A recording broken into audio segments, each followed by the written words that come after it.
July গণঅভ্যুত্থানের ৫ August আশুলিয়ায় পুড়িয়ে ফেলা শহীদদের জন্য কিছু করতে না পারায় তাদের পরিবারসহ আন্তর্জাতিক অপরাধ ট্রাইব্যুনালের কাছে ক্ষমা চেয়েছেন রাজসাক্ষী শেখ আফজালুল হক। বুধবার জবানবন্দি শেষে ক্ষমা চান তিনি। এদিন আশুলিয়ায় ৬ লাশ পোড়ানো সহ ৭ জনকে হত্যার দায়ে মানবতাবিরোধী অপরাধের মামলায় সাবেক এমপি সাইফুল ইসলাম সহ ১৬ আসামির বিরুদ্ধে সাক্ষ্য দেন আফজালুল। ট্রাইব্যুনাল ২ এর সদস্য অবসরপ্রাপ্ত জেলা ও দায়রা জজ মোহাম্মদ মনজুরুল বাসিদের নেতৃত্বাধীন ২ সদস্যের বিচারিক প্যানেলে তার জবানবন্দি রেকর্ড করা হয়। এ মামলায় ২৩ নম্বর সাক্ষী হিসেবে দেওয়া জবানবন্দিতে গত বছরের ৫ আগস্ট ঘটে যাওয়া ঘটনার পুরো বর্ণনা তুলে ধরেন রাজসাক্ষী আফজালুল।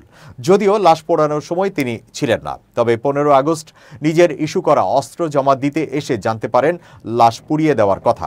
আশুলিয়া থানার তৎকালীন ওসি সায়েদ ও এএসআই বিশ্বজিৎ মিলে ৬টি লাশ পেট্রোল ঢেলে পুড়িয়ে দেন বলে জানান তিনি। সবশেষ তিনি ট্রাইব্যুনালের কাছে ক্ষমা চান।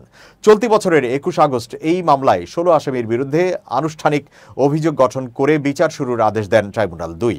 ওই সময় উপস্থিত ৮ আসামির ৭ জনই নিজেদের নির্দোষ দাবি করেন, তবে দোষ স্বীকার করেন এসআই শেখ আফজালুল হক।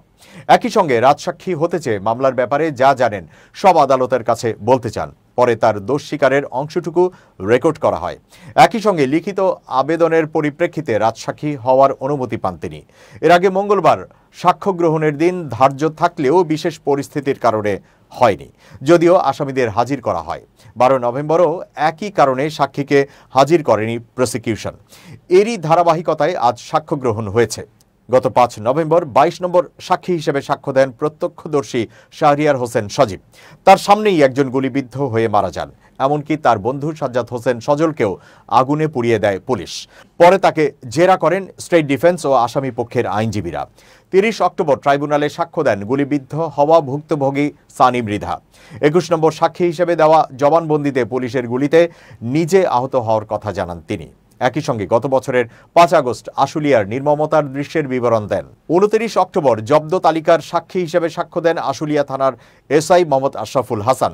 তিনি একই থানার ওসির নির্দেশে চলতি বছরের ১৪ এপ্রিল রাইফেলের ৬ রাউন্ড গুলি উদ্ধার করেন বলে জানিয়েছেন। পরে থানায় জমা দেন এ আলামত। গত ১৫ সেপ্টেম্বর প্রথম দিনের মতো সাক্ষ্য দেন শহীদ আসাবুরের ভাই রেজওয়ানুল ইসলাম ও শহীদ সাজ্জাদ হোসেন সজলের বাবা মোহাম্মদ খলিলুর রহমান। এর আগের দিন সূচনা বক্তব্য উপস্থাপন করেন চিফ প্রসিকিউটর মোহাম্মদ তাজুল ইসলাম। গত বছরের ৫ আগস্ট আশুলিয়ার সেই বর্বরোচিত হত্যাকাণ্ডের বর্ণনা তুলে ধরেন তিনি।